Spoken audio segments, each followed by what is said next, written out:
आप सभी श्रोताओं को डॉक्टर नरेश कुमारी का नमस्कार। आज हम इस वीडियो में हिंदी विषय के व्याकरण का टॉपिक बलाघात पढ़ेंगे। मैं आशा करती हूँ कि आप ध्यानपूर्वक सुनेंगे और इस वीडियो दोनों को सुनकर आप इसको सब्सक्राइब भी करना ना भूलें। बलाघात शब्दों का उच्चारण करते समय शब्दों के सभी अक्षरों पर समान बल नहीं दिया जाता। किसी अक्षर पर जो है अधिक बल देकर बोला जाता है तो किसी अक्षर पर कम बल देकर। उच्चारण में इसी बल के आघात को बलाघात कहते हैं, या दूसरे शब्दों में हम कह सकते हैं उच्चारण में किसी अक्षर विशेष पर श्वास के दबाव के कारण जो बल आ जाता है उसे बलाघात कहते हैं। बलाघात को इस प्रकार चिन्ह से दिखाया जाता है। अब वाक्य में पद विशेष के अक्षर पर विशेष बल देने से इसका आशय बदल जाता है। जैसे समझिए इसको, पिताजी ने मुझे 5 रुपये दिए। मैं इस वाक्य को 3 रूपों में बताऊंगी। अब यदि हम पिताजी शब्द पर बल देते हैं तो इसका अर्थ क्या निकलता है कि पिताजी ने मुझे 5 रुपये दिए, पिताजी ने ही दिए। दूसरे उदाहरण में देखिए, पिताजी ने, यदि मैं बलाघात मुझे पर देती हूँ तो इसका क्या अर्थ होगा, पिताजी ने मुझे ही 5 रुपये दिए और किसी को नहीं दिए। अब तीसरा उदाहरण देखिए, पिताजी ने मुझे 5 रुपये दिए, तो इसका मतलब क्या हुआ कि 5 रुपये ही दिए, 5 से ज़्यादा या कम नहीं दिए। तो हिंदी में जो है शब्दों का उच्चारण करते समय किस अक्षर पर बल देना है, किस पर नहीं, मातृभाषा भाषी लोग तो इसे जानते हैं, लेकिन जो लोग यह बात नहीं जानते कि उनके उच्चारण में जो है अस्वाभाविकता दिखाई देती है। जैसे कुछ लोग छिपकली और तुगलकाबाद आदि शब्दों का उच्चारण छिपकली या दूसरे उसमें देखो छिपकली या तुगलकाबाद को देखें तो कुछ तो बोलेंगे तुगलकाबाद और कुछ बोलेंगे तुगलकाबाद, तो ये अजीब लगता है।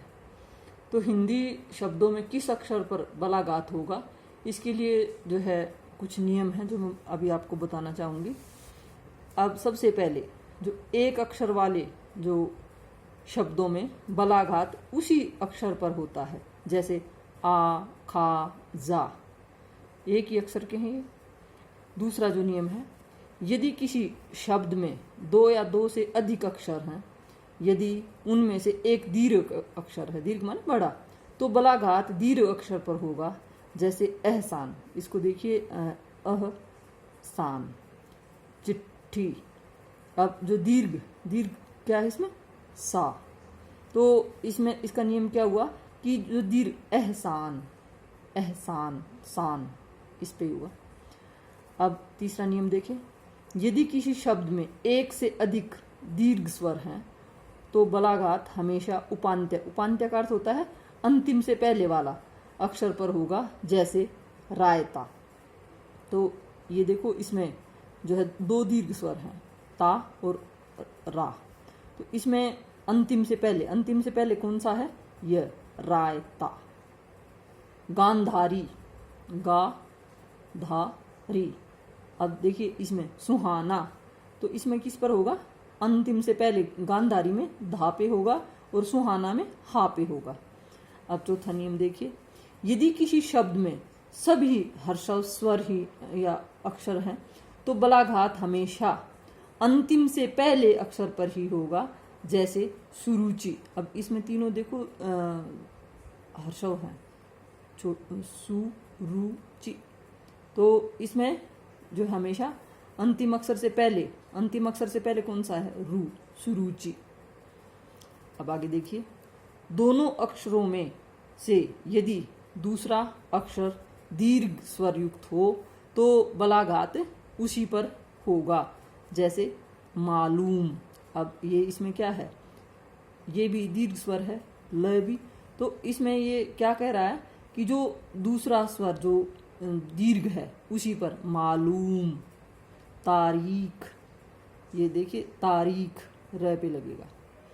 अब अगला नियम है देखो, यदि किसी अक्षर में महाप्राण ध्वनि या व्यंजन गुच्छ हो तो बलाघात उससे पहले अक्षर पर होगा, जैसे माधुरी। अब ये यहाँ ध्यान देने योग्य बात ये है, महाप्राण कौन सी ध्वनियाँ हैं, जो जैसे भ, फ, म, और व्यंजन गुच्छ जो 2 स्वर जैसे अच्छा, च, छ, भक्ति में क और त जो है मिले हैं। तो इसमें ये क्या कहना चाहता है कि जो माँ प्राण ध्वनि है उसी पर भक्ति में भ पे जो है बलाघात रहेगा। अब अगला जो नियम है, अकर्मक से सकर्मक या सकर्मक से प्रेरणार्थक जो है बनाने से जो है बलाघात प्रथम अक्षर से दूसरे जो है अक्षर पर परिवर्तित हो जाता है। अब बना, उसमें यदि ये सिंपल है तो बना ब पे रहेगा ये बलाघात। यदि हम इसको बनाना तो इस पर चला जाएगा बना, बनाना। अगर प्रेरणार्थक क्रिया कौन सी होती है, जिसमें कर्ता स्वयं कार्य न करके किसी दूसरे को करने के लिए प्रेरित करता है, लिखवाना, बनवाना। अब इसमें किस पर आघात रहेगा, वा पे।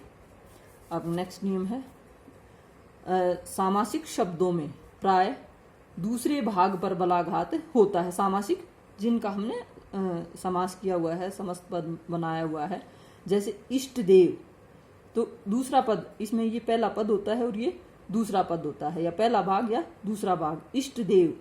तो इसमें किस पर बल रहेगा, इष्ट देव, इष्ट है जो देव। जैसे मच्छर दानी, तो पहला भाग ये और दूसरा भाग ये, मच्छर दानी, मच्छरदानी। अब अगला जो नियम है, ही और भी निपात होने पर प्राय बलाघात उसी पर होता है। किस पर होता है, निपात पर ही होगा। ही और भी क्या है, निपात होते हैं, इनको हम अवधारक भी कहते हैं। और इससे पहले पद में क्या आ जाती है, विशेषता आ जाती है। देखो, वही पढ़ लेगा, और जो है वह पढ़ ही लेगा, उसे भी जाना है, उसे जाना भी है।